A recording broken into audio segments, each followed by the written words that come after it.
Good evening, friends, and welcome to Sleepy Time Tales, a podcast aimed at helping you to get a good night's sleep.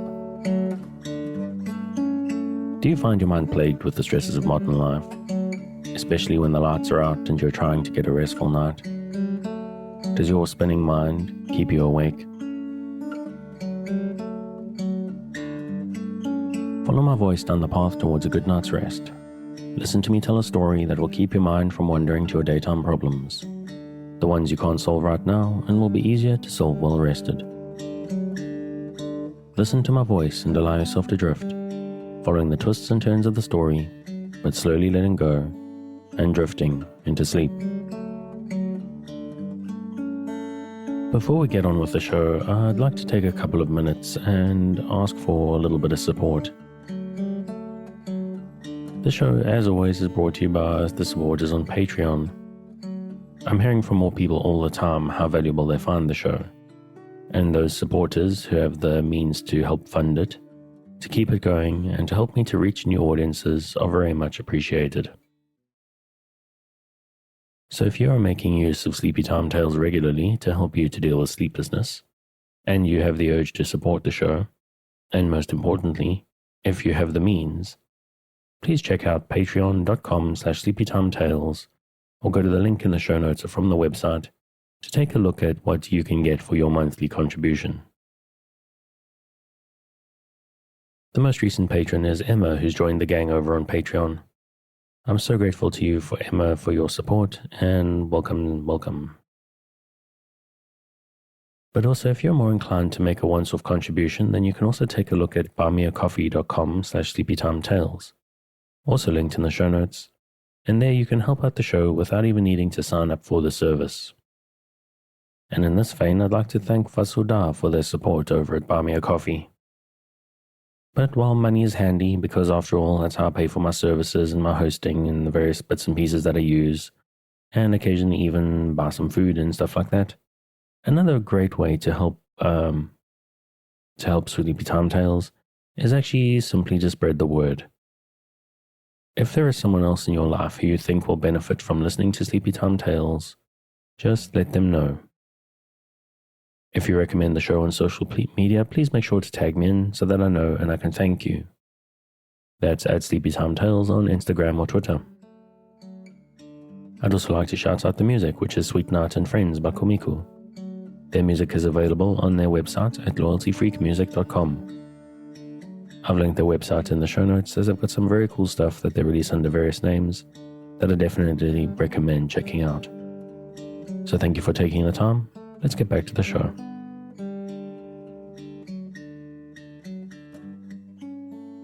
So what exactly is Sleepy Time Tales? What is it for? It's a strange idea, this after all, this podcast that you're supposed to fall asleep to. But lack of sleep is a health crisis in the 21st century. And this is a podcast that is intended to help those that it can to get a restful night. Do you find yourself lying awake at night with your mind spinning and emotions in turmoil with anxieties of 21st century life? Do you wake up in the middle of the night and find yourself not quite able to doze back off at 3 a.m.? I'm here to help. My name is Dave, and I'm your narrator, here to help you into a restful night. Sleepy Time Tales is intended to be used as a distraction to what keeps you awake at night, or sometimes background noise or company. That's why I make the episodes quite long, so that I'm here for you without any pressure of the end coming. There are a couple of different ways to engage with the show. For me, I need something to focus on, a story or an event that lets me keep my mind on a specific point, to stop it from spinning out into stresses and anxieties. To focus just enough not to resist the embrace of a night's sleep when it comes for me. But people might need something a bit different, some kind of background, some kind of white noise, or the sound of the ocean, or the sound of the rain, or maybe just some boring dude droning on, telling you some kind of story. However you engage with the show, though, it's important that you don't try force the sleep. Just keep a light mental grip on the thread of the tale and allow sleep to come for you. Now, obviously, I'm hoping that you're asleep before I get to the end of the episode, but it is important you don't feel pressurized. It may not work for you in the first night. In fact, it probably won't. I suggest giving it a good 3 nights to try to get used to the idea of it, to get used to the sound of my voice, the strangeness of my accent, or just, the weird sense of listening to some dude talking to you in your sleep. It's also possible that for some people 1 episode may not be long enough. While the episodes are long, maybe you need a bit more time. Or maybe your problem isn't so much going to sleep. Maybe your problem is more like waking up in the middle of the night. What I recommend, because what it does for me, is to let the podcast run all night. I playlist enough episodes that I've downloaded previously to let them play, and I start with the latest one and let them go. This way, when I wake up at 3 a.m. and the stream is still running, I can just pop my earbuds in and go straight back to sleep again. Sometimes I even wake up like 30 minutes before my alarm goes. Usually I carry on listening and it knocks me right back out. Let me tell you that 30 minutes is sometimes the most restful part of my night. There is something about allowing yourself to relax completely right before the alarm that's just satisfying on a whole deep level. But it is very important that you try to relax. If you're new to the show and prone to late nights lying staring at the ceiling, this may seem strange to you. So just give it a chance. Because I'm here to work with you, to create a safe space, a cocoon in which you can curl up and allow nature to take its course. So if you're still with me, thank you for staying. If you're already asleep, we'll chat again soon. And of course, you aren't hearing me, except maybe in a dream.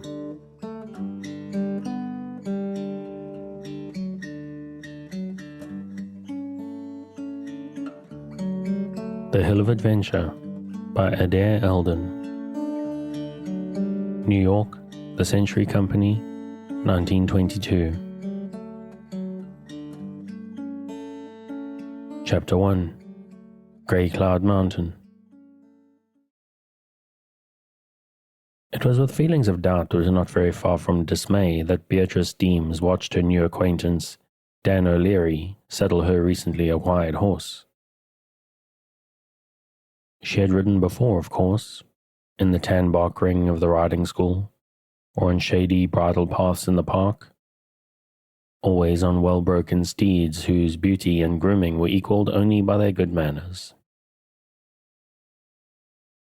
But now as she stood in her short khaki riding skirt and her high boots, waiting outside the great dilapidated shed that in this little Montana town did duty as a livery stable, she was beginning to wonder whether she really knew anything about horses at all. Certainly she had never thought of riding anything like this plunging creature, who stood straight up on his hind legs one moment, then dropped to his 4 feet and stood on them in turn, with the ease of a circus performer.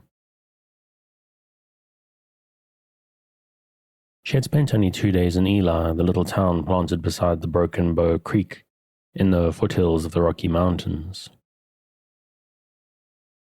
At first she had thought that the village, with its scattered box-like houses and dusty, shadeless streets, was disappointingly unlike the West of the picture books and the movies. The antics of her new horse, however, were disturbingly like what she had witnessed in the Wild West shows. "Name's Buck," volunteered the man who was struggling with the saddle, and added, though in a tone that seemed to indicate the explanation was quite unnecessary, "It's on account of his color, you know." "Oh," returned Beatrice a little blankly. For the life of her, she could think of nothing else to say. She had yet to learn that all Western ponies of that golden buckskin shade of coat bear the same name. At the moment she was tempted to believe that the title had something to do with the way in which the horse was humping his back like a gigantic cat, and jumping up and down on his nimble white forefeet. "Your father went out on the range and chose the horse himself when he was out here getting your house ready," Dan went on. "He couldn't have found another pony in the valley that could go like this one." Did Did he try him? Beatrice wished to know. Her feelings in the matter were oddly mixed, for she dreaded the moment when she must actually mount to this big unfamiliar saddle, and yet she was all on fire to try the horse's speed. No, he didn't try him, was the answer. He just said he wanted a safe horse for his daughter, liked the looks of this one, and, well, he might, and took my word for it that the horse would suit and would go like greased lightning besides. There now, the saddle's firm. You mustn't think anything of the way he acts when you pull up the cinch. They all do that. For all her misgivings, Beatrice was no coward. She stepped forward, discovered in one violent second that a western pony sets off the moment he feels the rider's weight on the stirrup, then flung herself somehow into the saddle and was away. I did not do that very well, she was thinking. Another time, oh. For her very thought was interrupted by the sudden rush of wordless delight, as the horse beneath her stretched himself to that long, easy lope that is like nothing else in the world. The fresh mountain wind, sweeping down from the clean high peaks above, sang in her ears. The stony road swung past below. The motion was as easy as a rocking chair, but seemed as swift as thought itself. Motoring she had always loved, but she confessed with a sudden disloyalty that it was bumpy business compared to the measured swaying of this living creature between her knees. Buck's personal prejudice seemed, indeed, to be directed solely against the cinching of the saddle. That process once over, he was as eager and happy as she to clatter across the bridge, past the line of the ugly little houses and the high-fronted store buildings, and turn his white-blazed face towards the mounting trail that led out of the valley. Beatrice drew rein when they had breasted the first rise and paused a moment to look back. The houses strewn haphazard across the slope below her made more of a town than she had thought. There was the packing box railroad station where she and her sister Nancy and their Aunt Anna had arrived so recently. There was the house where they were living, a little larger than the others, but square, hideous, and unshaded like the rest.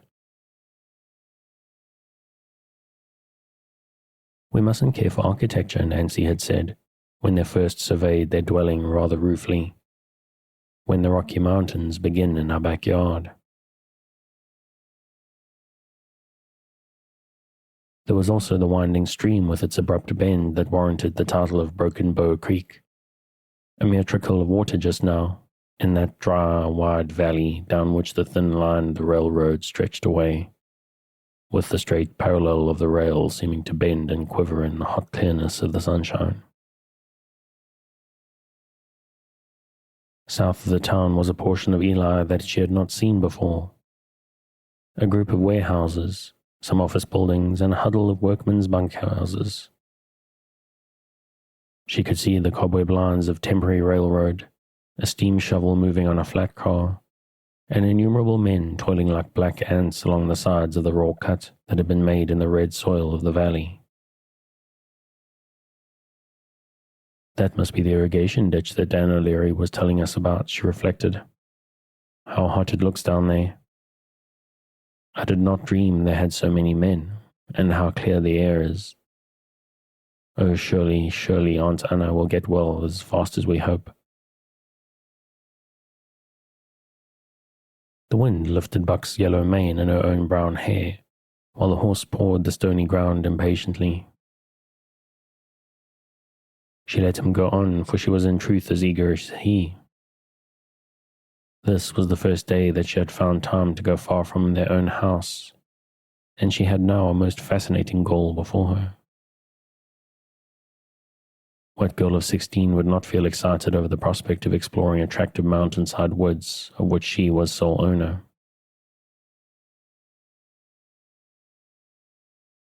Beatrice had never quite understood how her father had come to purchase that stretch of land above Eli. She had not, indeed, thought to ask. She had come into his study one Sunday morning when he was going over his papers and had surprised him with the announcement that she was 16 that day. Having no other present ready, he had brought out some dusty title deeds and had made them over to her. "It will never be of the least use to you, my dear," he said, "so do not consider it much of a present. 23 acres with timber, a cabin, and a waterfall, so the description reads. But you must not think that they are worth anything. I've never even seen the place myself."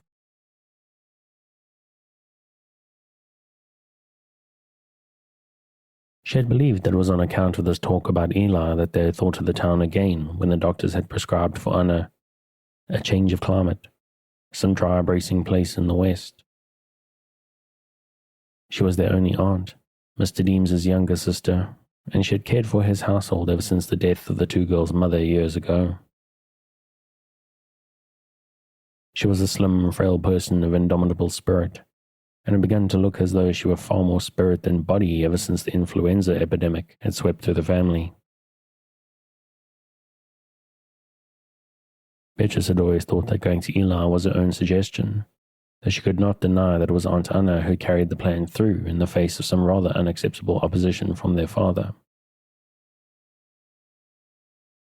Mr. Deems had finally given in, and had made a flying trip to Eli to be sure that the air and climate were what they wanted, to choose a house, engage a cook, and make all the preparations for a summer's stay for his sister and the two girls. "I did not have time to visit your estate on the hill, Beatrice," he said on his return. "You will have to explore it yourself. Dan O'Leary has charge of it, and he said he rented it to some engineers who were surveying the mountain, but it is unoccupied now. The place may prove to be a good picnic ground, but I fear it has no other possibilities." He might say what he chose, Beatrice was thinking, but he could not destroy her eagerness to see the place. The trail ran crookedly upward before her, disappeared in some dense pine woods, then slanted across the spur of the mountain and vanished again.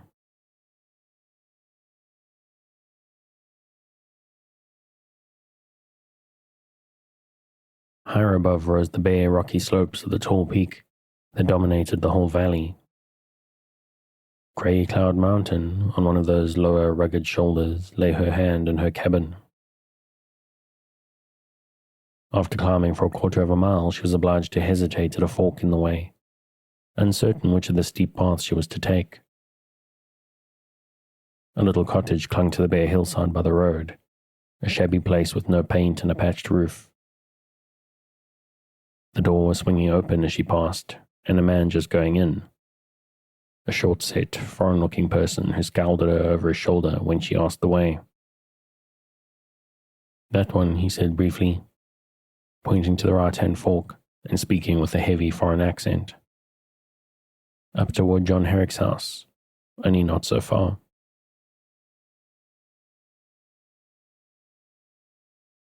He went in and shut the door abruptly. Beatrice could hear his voice inside, calling roughly, "Christina, Christina." He had a roll of large papers in his hand, posters that he had evidently been putting up along the way, for she had observed them on trees and fence posts near a town.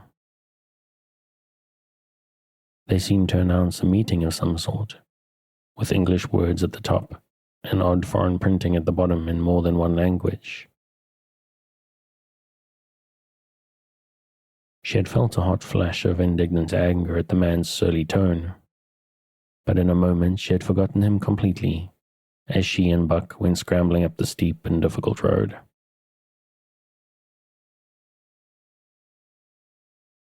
She came at last to a tiny bridge.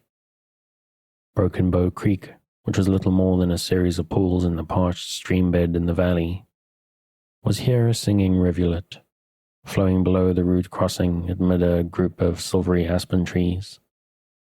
At the left of the trail she could see a gate, a set of bars hung between two rough posts. It was with a beating heart that she dismounted to take them down for Buck to pass. Once inside, she would be on her own ground.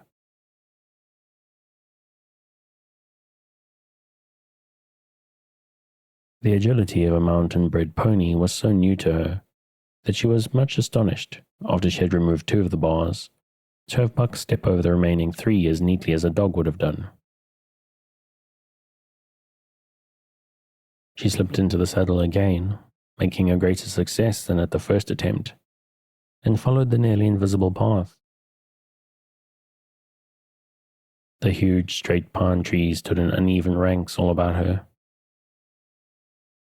their branches interweaving overhead, the ground covered with their red-brown needles that muffled the sound of the horses' hoofs. Up they went, with the splash of falling water sounding louder and ever louder. Here at last was the place she sought, a square, sturdy cabin of grey logs chinked with white plaster, with a solid fieldstone chimney and a sloping roof drifted over with pine needles.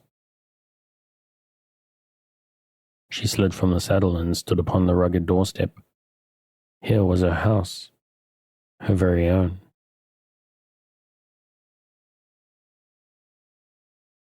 It was a larger dwelling than she had expected, and very solidly and substantially built. She found that wooden bars had been nailed across the doors and windows, and she had, moreover, forgotten to obtain the keys from Dan O'Leary, so that she could not go in. She could, however, peep through the easement windows and see the low-ceilinged rooms, the rough stairs and the wide fireplace. The big trees nodded overhead, and roar of the waterfall came from beyond the house. The creek, rushing and tumbling, slid away down the mountainside. Somebody had planted pansies on both sides of the step, pansies that crowded and jostled each other as they only can in the cool air of the high mountains, spreading sheets of gleaming colour over the barren soil. With a quivering sigh, Beatrice sat down upon the step. "Mine," she said aloud, just to hear how it would sound. "Mine." It would take a long time to explore the place thoroughly. I must be able to tell Nancy about every bit of it, she told herself. Yet first she sat very quietly, for a little, on the rough stone step. She had hurried up the hill, eager to see the new place. She had been hurrying for the last 2 days, getting the house and the village settled. She had hurried before the journey. When indeed had she not been hurrying? It was very pleasant to sit so still and let the silent minutes march by to the tune of rustling pine branches and the murmuring waterfall. As she sat, looking down into the valley, time seemed very big and calm and empty instead of bustling and full. She rose at last to go on with her exploration. Behind the cabin was the tumbling cascade that identified the place. A plunge of foaming waters over a high ledge with a still black pool below, shot with gleams of sunshine and full of darting trout. Beyond the stream, almost hidden from sight by the high slope of the ravine, was the roof of another house, a larger one than hers, with a whole group of chimneys sending forth a curl of smoke to indicate that here were neighbours.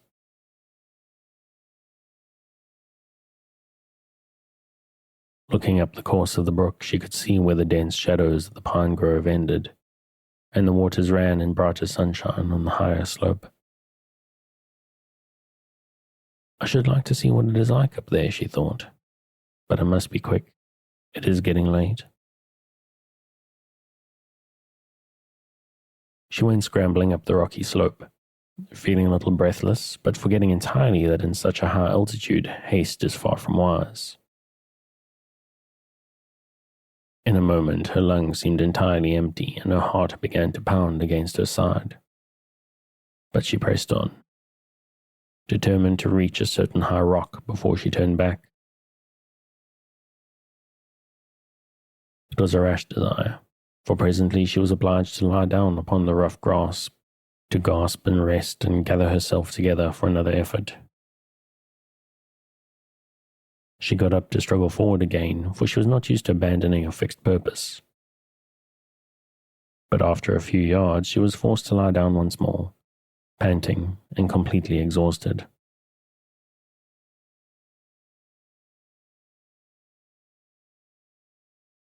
I don't believe I understand the Rocky Mountains, she reflected as she lay, limp and flat, looking across the barren valley, the sparsely wooded slopes, to the rising peaks opposite.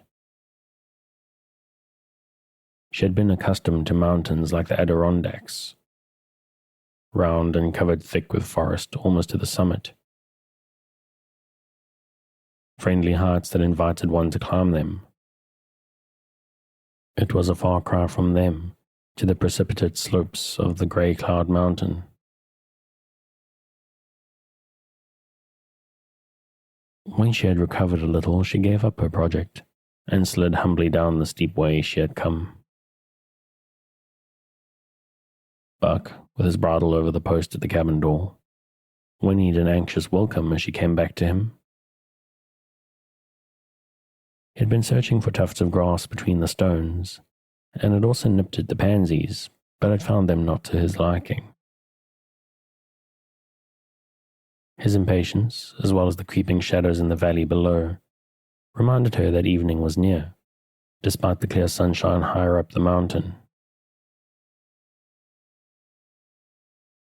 Reluctantly she mounted, and with many a glance backward at her house, she rode down the trail. Through an opening in the trees, Beatrice caught a glimpse as she descended of the house beyond the stream. She could even see a man ride up to the door, and a girl come running out to greet him. Then a drop in the trail hid both house and people abruptly from her view. The warm sun seemed to be left completely behind, as she and Buck pressed onward with all possible haste. Something new caught her curious attention in a moment, however, and made her stop again. To the right of the pathway, in a little clearing among the pines, she had spied the glow of a tiny fire. "Who is burning brush on my land?" she questioned inwardly, with a throb of pride at the thought of her proprietorship. Guiding her horse among the trees, she rode a little nearer to investigate.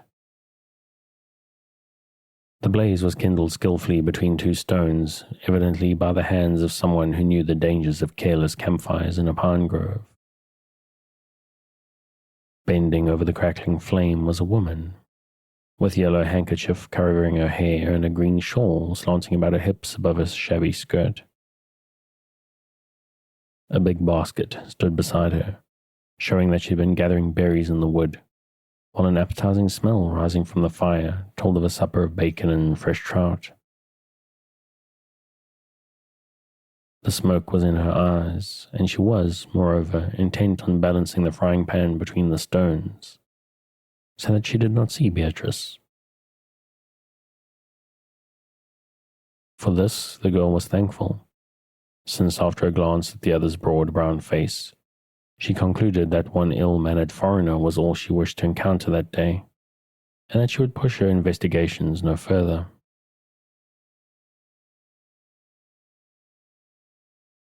She turned her pony to make for the path again, but a rolling stone, dislodged by Buck's foot, attracted the woman's attention.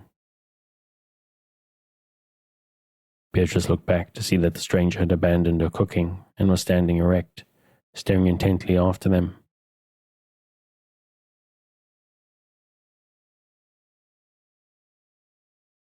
"At least she cannot follow," thought the girl with some relief.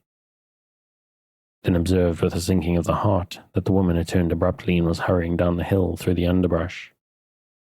It was plain that she intended to reach the road first and intercept the horse and rider at the bridge.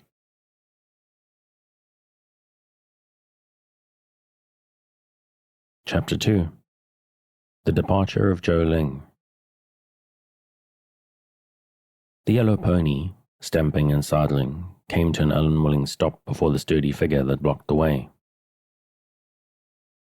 Beatrice began to see that the red firelight had made the woman seem unduly terrifying, and that her face, while it was sunburnt almost to the colour of leather, was merely a square, stolid one, with keen blue eyes and a heavy, fair hair showing under the picturesque head handkerchief. With one hard, big hand the stranger was feeling within her dress, and as Beatrice came close, she held up a letter. "I saw you in town yesterday and you looked kind. I want you to read my letter to me. I cannot read English myself. My name is Christina Jensen. The letter is from my boy." She spoke with a strong accent that, while it was somewhat like that of the man from whom Beatrice had asked the way, was not unpleasant, for her voice was rich and clear. The girl thought as she looked into the upturned face that she had never seen such eager, appealing eyes. "You can't read?" Beatrice exclaimed, forgetting politeness in her surprise. "My own language, Finnish, yes, but not yours. My boy Olaf made me learn to talk English plain, but I was always so busy with my two hands I could not learn to read or write. Read please, before it is too dark to see the letter." Beatrice spread out the paper on the pommel of the saddle. "Why," she said, glancing at the date, "it is nearly a year old." "Yes," returned the woman, nodding heavily. 10 months ago he wrote it from a ship in Marseille. I've nearly worn it out carrying it around and having it read to me. But it is only kind people I ask to read it now, for some begin to say, 'Like father, like son, your Olaf will never come back.'" "Was his father a sailor too?" the girl asked. "Yes, but he sailed away from our home in Finland when our boy was only a month old, and I never heard from him again. It was nearly a year later that we learned how a ship had been wrecked on the voyage to Japan. I brought my boy to this country then, where I could support him better, and what a credit and a comfort to me he was. He was wild to go in the Navy when the war began, but he was just too young, so it was not till last year that he slipped away, as I'd always feared he would. He hardly even said goodbye to me, and this is my only letter from him. But I talk too long. You will not be able to see."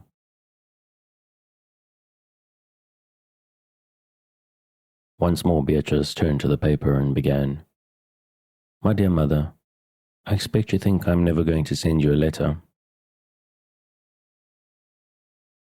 She read through to the end, thinking that it sounded affectionate, but contained little news beyond the fact that the writer was going to China. "He gives an address to send an answer," she observed as she folded the letter and handed it back. "What did you write to him?" To her surprise, she saw big tears stand suddenly in Christina's eyes. Thorvik would not let me, and I couldn't write myself," she said. "And my Olaf is such an American, he cannot read my language. That is perhaps why he has not written again and has not come home." Then, seeing Beatrice's puzzled look, she explained more fully, although it was difficult to make plain her foreign notion that women are subject to the men in their houses.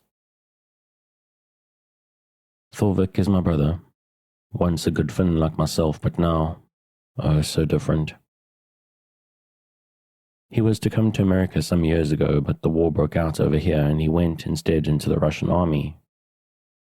Now that there is peace, he has come to us, but how that time has changed him. He is full of wild talk of revolution and tyrants and destroying everything. He and Olaf never agreed. It was what made my boy unhappy at home, and though I did what I could, Olaf went away from us at last." Beatrice leaned forward in her saddle with sudden interest. "Do you live in a little cottage halfway up the hill above Eli? That man I saw there when I rode by, is that your brother?" Christina nodded. "And if you could write to your son," the girl pursued, "what would you say?" "I would say, 'Come home,'" cried Christina.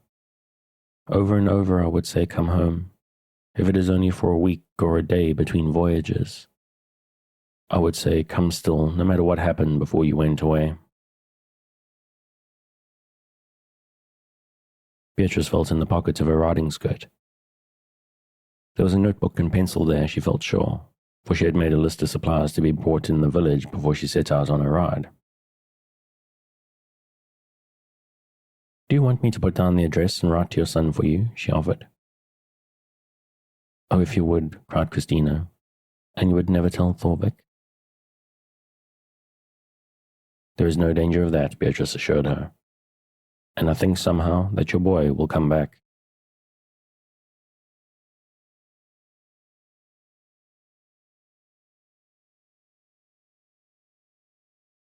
She could not tell herself what made her offer such a definite opinion. There was something she liked about the words of the letter.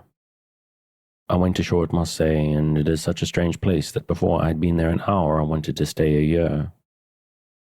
But loafing doesn't suit me, so I'm off again for Hong Kong. But I'll not forget you, Mother, not even on the other side of the world.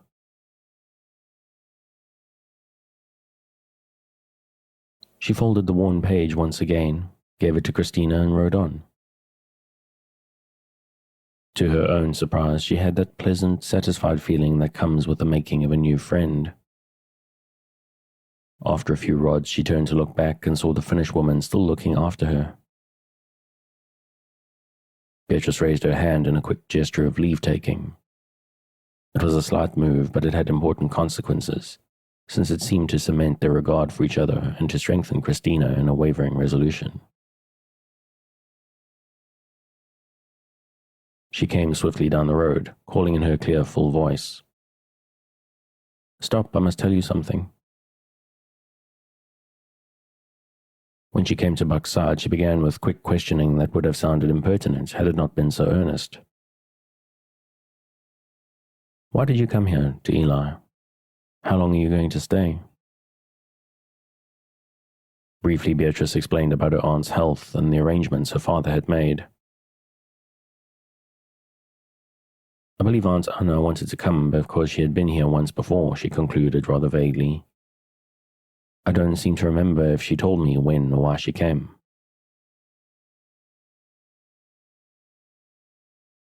The place has changed since you was here. Even since your father was here, Christina declared. There is a whole army of foreign labourers, Slavs, Poles, what the men call bahunks, working on this irrigation project to water the valley. There is a strike brewing.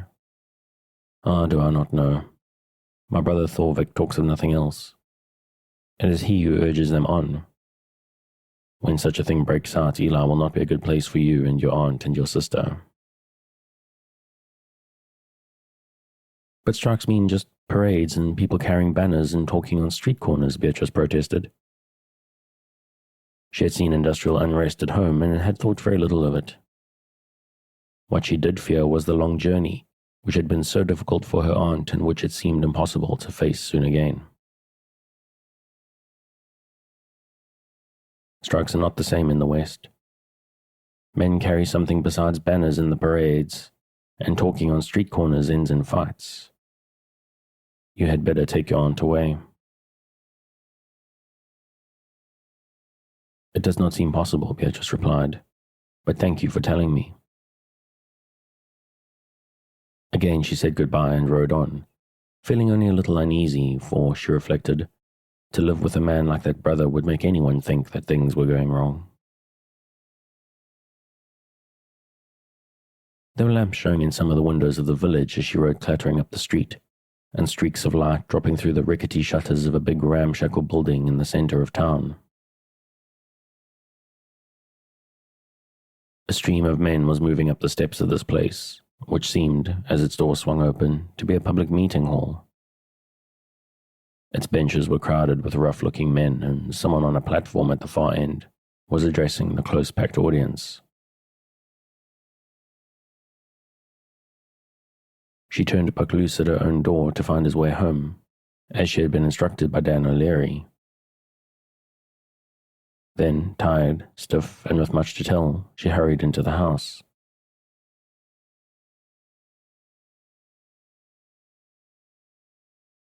Dinner that night, in the candlelit dining room with the noiseless man serving them delicious food, was very welcome to the hungry Beatrice. Aunt Anna, looking very frail and weary, but still able to sit up in her cushioned chair, was at the head of the table, with one tall, chestnut-haired niece at her right, and with the other, the younger one, the pink and plump Nancy, who was always laughing and nearly always asking questions, sitting at her left. "Joe Ling is a good cook," observed Beatrice with satisfaction, when their white-jacketed chef had gone into the kitchen for the dessert. "Yes, but he wouldn't let me come into the kitchen to get Aunt Anna a glass of milk. And when I told him about the broth she needed, I couldn't make out whether he heard or not, for he paid no attention at all." Nancy sighed as she spoke, for she had undertaken the housekeeping since she had more domestic taste than her sister. The new and strange difficulties in this establishment in Eli were, however, sometimes rather appalling.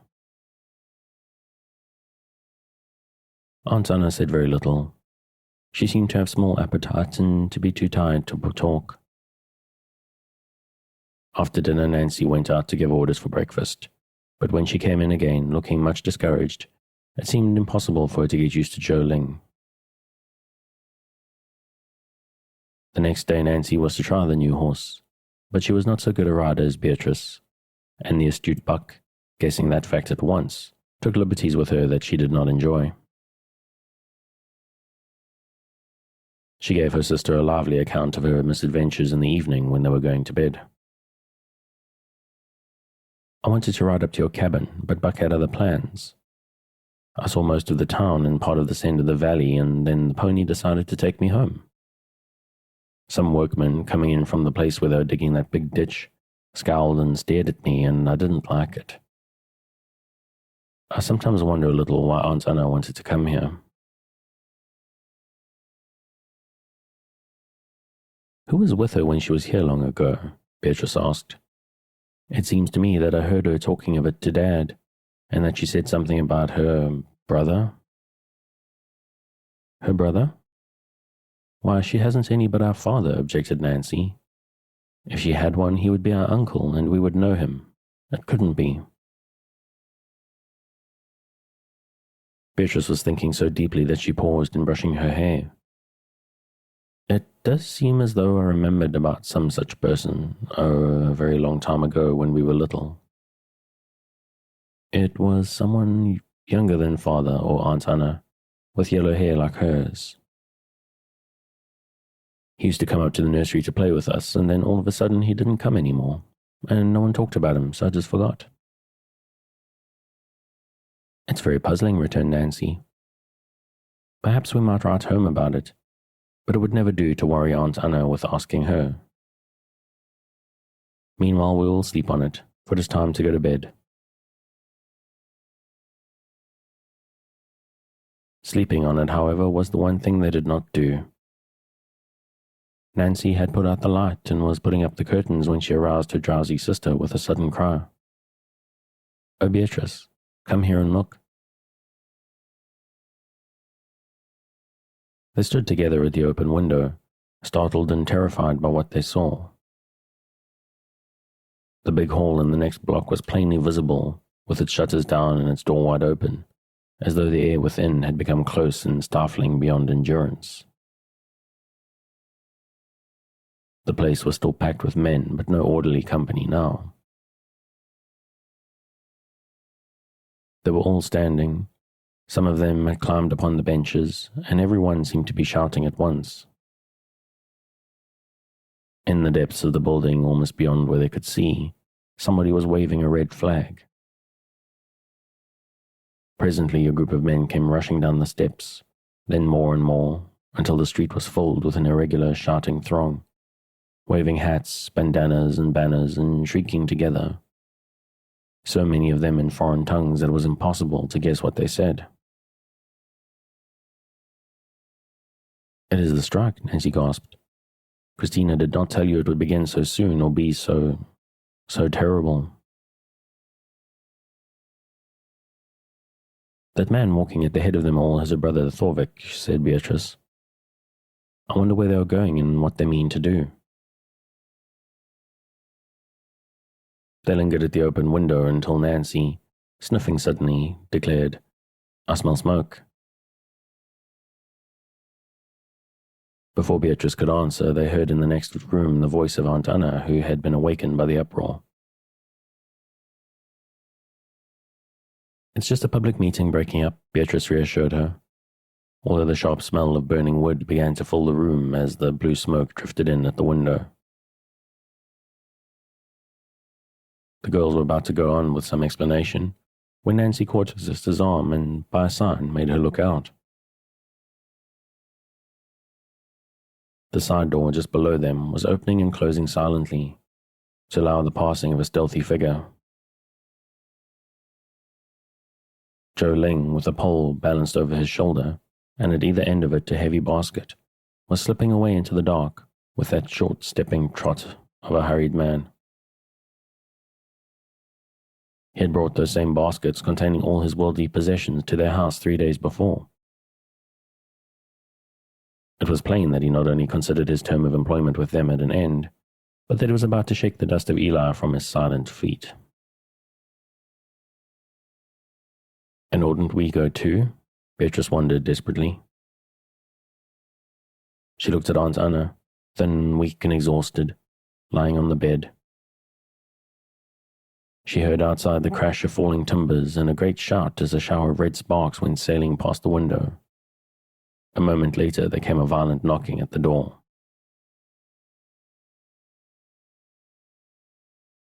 Was it Christina, she wondered as she ran down the stairs? Or had some of these shouting men? She called softly before she dared draw the bolt, and was relieved to hear the sound of a woman's voice. Christina stood on the threshold, and with her Dan O'Leary's helper at the livery stable, Sam. "Things have broken loose quicker than we thought," the woman began quickly, since there was no need for explanations with that red flare lighting up the whole village. "The men are burning the empty warehouse just to show what devilment is in them. With this wind, the whole town may catch, and they don't care. You and your aunt must get away as quickly as you can. There's a train goes through in less than half an hour, so you must hurry. We couldn't find Dan, but Sam here is hitched up and will take you down." "We will go at once," Beatrice agreed, beginning to gather up their possessions in the living room, and to make ready for a hasty packing. In the midst of her wild preparations, however, there came a step on the stair, and Aunt Anna came slowly down, looking very white and frightened. "What is all this? What are you doing?" she questioned. And from the combined explanations of Christina, Sam, and her nieces, all given at once, she seemed somehow to divine what had happened. "There are only 20 minutes now," Beatrice urged. "We must be quick." But Aunt Anna did not move. "You may take the girls to the station," she said to Sam. "They can travel back alone, but I am not going." "But you must," cried Beatrice desperately. "You will not be safe. You can never get well in a tumult like this." Aunt Anna gave her a strange look. "I did not come here to get well," she said. "I came for something very different, and I'm not going back." She swayed, caught at the railing, too faint and ill to argue further. Nancy ran to help her, but she still struggled to make them understand. She sent Beatrice a desperate, imploring glance and strove to speak again, but no words would come. "You must make her go," insisted Christina. "Sam can lift her on the train. She will thank you in the end." Beatrice shook her head. "I don't understand all why she wants to stay," she said, "but stay she shall. And there's only one other thing to do. We will go to the cabin up on the mountain. Sam, can you get the keys from Dan O'Leary's house? The place has been used lately and is safe from this fire at least. Nancy, pack Aunt Anna's things and I will gather up the rest. We can't start too soon." Half an hour later, the rickety old carriage was groaning and lurching up the mountain road. No one said a word as they climbed steadily upward. Beatrice, looking back, saw the red flames still leaping madly. Still heard, though faintly, the sounds of the men as they ran here and there to bring fresh fuel to the fire.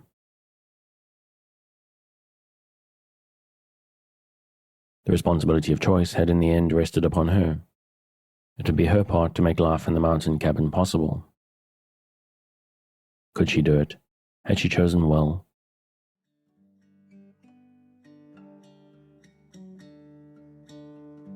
They came into the shadow of the forest, and in the stillness, following the uproar below, they heard the weird yapping of a coyote somewhere in the hills. And I think I'm going to call it there today, at the end of Chapter 2. Quite an interesting story as it turns out. I didn't think it would turn quite this exciting quite so soon. If you would like to pick up where I've left off, please take a look at the link to Project Gutenberg and in the show notes.